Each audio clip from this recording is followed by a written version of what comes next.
Carrie Fisher. Nekad možeš naći nebo samo laganim oddaljavanjem od pakla. Nema čistih motiva. Niko nije dobar ni loš, već samo miks ta dva. I nekad ti život daje tako što ti oduzima.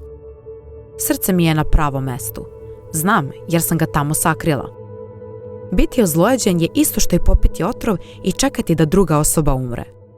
Ne postoji trenutak kad možeš reći sad sam uspešan, mogu da odspavam. Život je okrutna, užasna šala, a ja sam njen vrhunac. Od sad pa nadalje postoji samo realnost. Mislim da je to zrelost, stoičko prihvatanje beskrajne realnosti.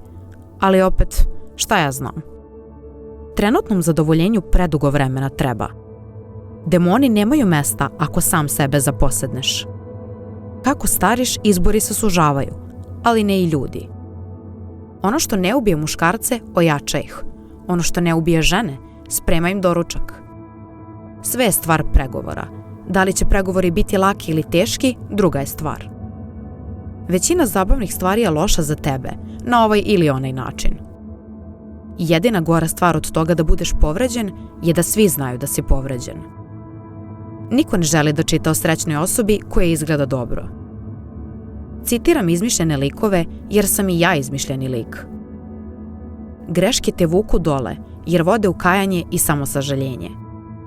Često ljudi misle da su jedini koji se osjećaju na određeni način. O svom telu mislim kao o nuspojavi svog uma.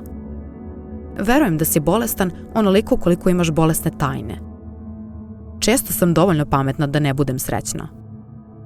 Mislim da je istina surova gospodarica. Ne želim da budem žrtva. Dobro je probati droge dok si mlad i onda ceo život pričati kako su dobre ili loše.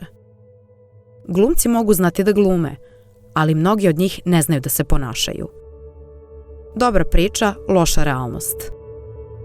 Kad bi pričanje bilo kao aerobik, bila bih najtanja osoba na svetu. Stvarno ne razumem brak. Reč dečko počinje da zvuči patetično nakon 30. Seks je za muškarce.